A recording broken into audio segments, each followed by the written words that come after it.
Adam, I love your shirt. Thanks for Oh, that. thank you, Preston. Yeah, Nice to meet you. yeah, nice to meet you as well.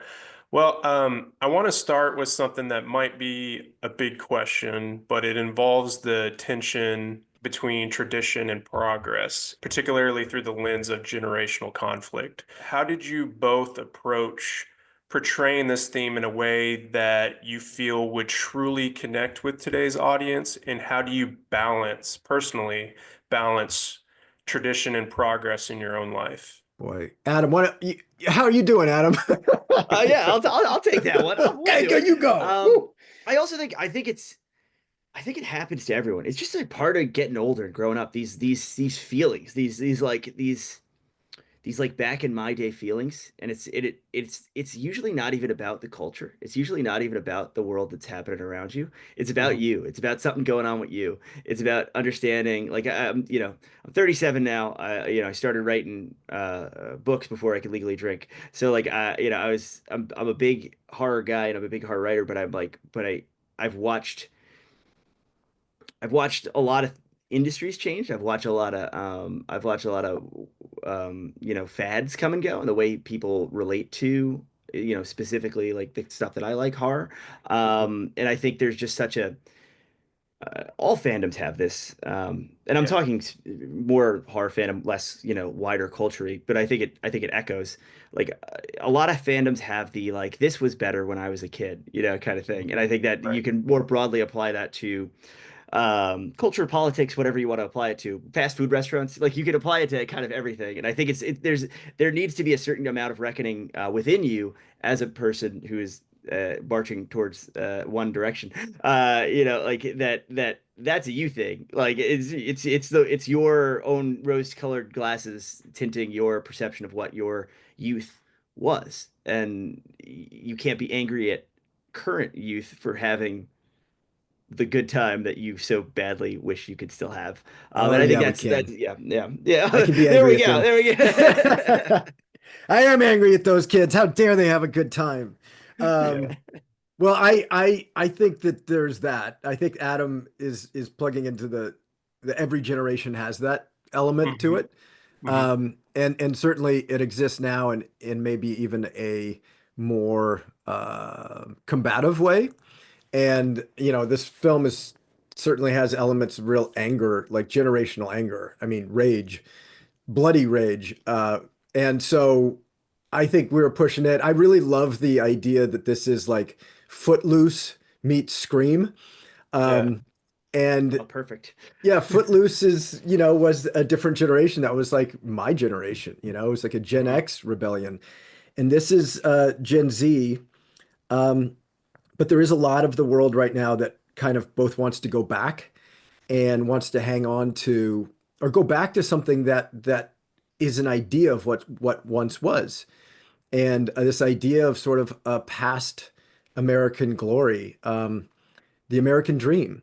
And in some ways, I love telling stories about um, cultural disconnect and um, economic disconnection, and Yeah. I love doing it with a bit of comedy and a light touch and not be heavy-handed with it.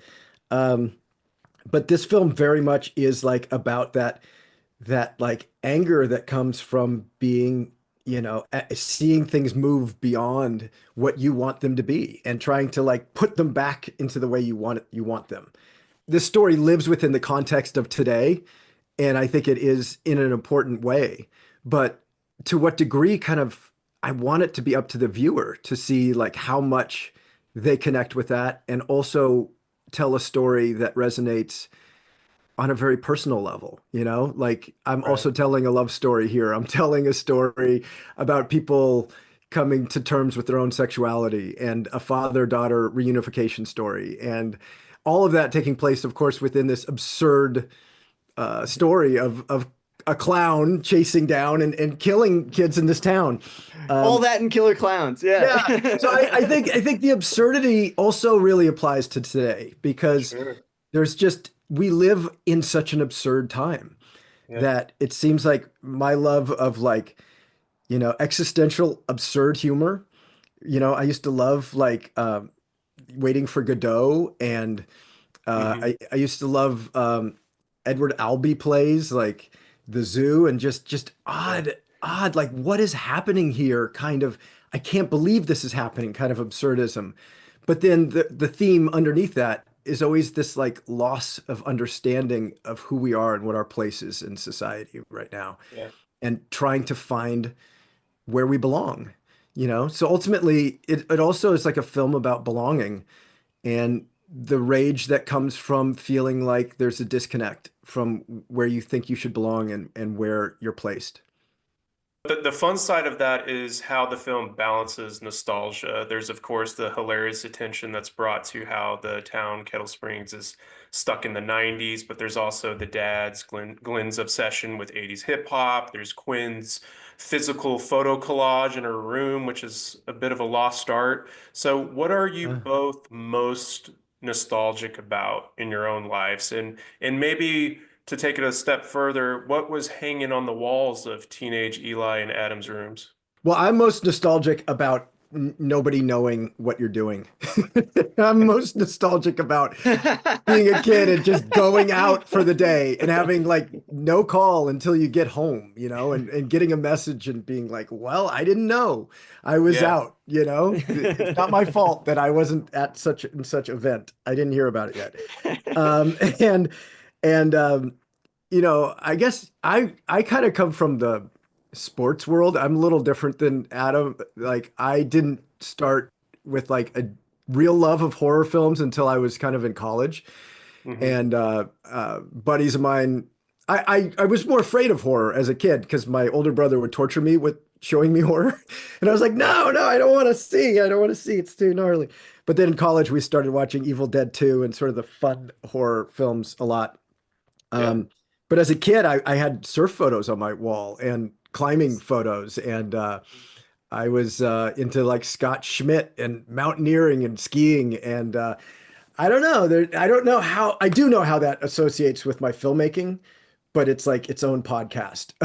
So Yeah. I'll let Adam talk all about the Yeah, horror. I I mean, feel like I don't, I've only known Eli a short time. We get along great, but this part of you fascinates me. And I every little bit that I learn kind of fills in like who you are as an artist, as a filmmaker. And I find mhm, it so interesting because I'm so not that. Like, you're like asking about Teenage Adam's mhm. walls, pretty similar to this, only like he didn't have this level of drip. Like I got like crazy, foreign posters for basket case and stuff like that. Like as a kid, Wow. I had like stuff I was printing out on our really like inkjet printer on our like I had like these same kind of images, like Michael Myers, Freddy Krueger. I got a Death Race 2000 poster right there. I got Mm. Daughters of Darkness. Like I like this kind of stuff, and that's Yeah. the same thing that I'm nostalgic for. Is like I'm nostalgic for times that I wasn't even alive in. Like I love 60s, 70s, first half of the 80s horror movies more than I love any kind of other era of cinema or art in Mhm. general. So like I love, that kind of stuff. And I have this weird, which is like probably why a lot of my books tend to be about that. Even my first book, Video Night, is about like VHS culture and about Yeah. movie rentals and stuff like that, and how cinema can kind of save you. And even though the clown books are not as metatextual, they're not about movies, but they still kind of are because the slasher is a filmic subgenre. It's not a literary subgenre. So they're still, even though they don't talk about movies, they still are kind of about movies in a way. So that's my answer. Is like my nostalgia is all film based, all movie based. Like, and it's I also understand as someone who likes and engages with newer films. I think horror fans, there's like these two schools of horror fan. There's like the I'll watch everything, or like the seated, booked and seated opening weekend of every horror movie that comes out. And then there's like the opposite of that. There's like, now I only want to watch Friday Part 5 over and Yeah. over again. Like which is like I associate with both of them. Like there are two wolves inside me, and I really do like feel that pull of that tension as a horror fan. And I think a lot of my writing and the ideas that we even were talking about in that head of your first question kind of come down to like that can be toxic. There's a certain level of nostalgia that Yeah. can be like, I'm doing myself a disservice here, or I'm like, some part of me is atrophying because I'm not working cinema muscles that I shouldn't be working. So I think that's, that's Mm. the danger of at least cinematic nostalgia for me. Um, Yeah. yeah. While at the same time loving it, like I'll throw on Blood Hook any day of the week and watch that. So Nice, nice. Yeah. Friday Part 5 though. no, it's funny because I just randomly choose two. The two is the eminently two and three, the eminently rewatchable Fridays. But you knew what I meant. Yeah, yeah, yeah. I'd say Part 6 is a more of a pairs well with this film a little bit more. Oh yeah, no, yeah. There's little strands of slasher DNA all through this all through this picture, which is it's just part of the joy of it. I just watched it last night with the crowd. It's like they never laugh or pop at like the same thing. Like all the crowds are all different, and it's like you Yeah, get a isn't that feel for like amazing? what this crowd is into, Does like it? It based on feels what like a they live respond. Yeah, show. It's like a yeah, live performance each time, that's but it's awesome. Yeah, yeah, the same damn movie. You're yeah. like, It's exactly the how same. is it exactly the same with the audience responding to this thing? Yeah. I saw it at South by, and I saw someone during the moderator of one of y'all's screenings say compare it to like a rock performance, and I was like, yeah, that was it. I mean, I think that's sort of where I come from. Like, I want to give a good show. I want it to be a bit of a spectacle, Yeah. and have it. I see it almost a film as like a ride, and I used to map these things out when I wrote. I used to have I map out like emotional curves, like where I'd want the audience to be in this journey. And I would map like high points and low points, and I would want them to kind of like follow each other. And then of course, as you get to the third act, you want it to be a real low point at the bottom of the second act, and then a rising hero moment that's ideally like the most epic, like rising emotional point toward the end of the third act. Hmm. So I do see it in like amusement park rides are constructed the same way. I mean, Disney knew what they were doing because they were storytellers. So when you go Yeah. on a Disney Yeah. ride, the last moment is like the most intense. As you're coming out of Pirates of the Caribbean, there's a scare right at the end, and then you drop down and you're out.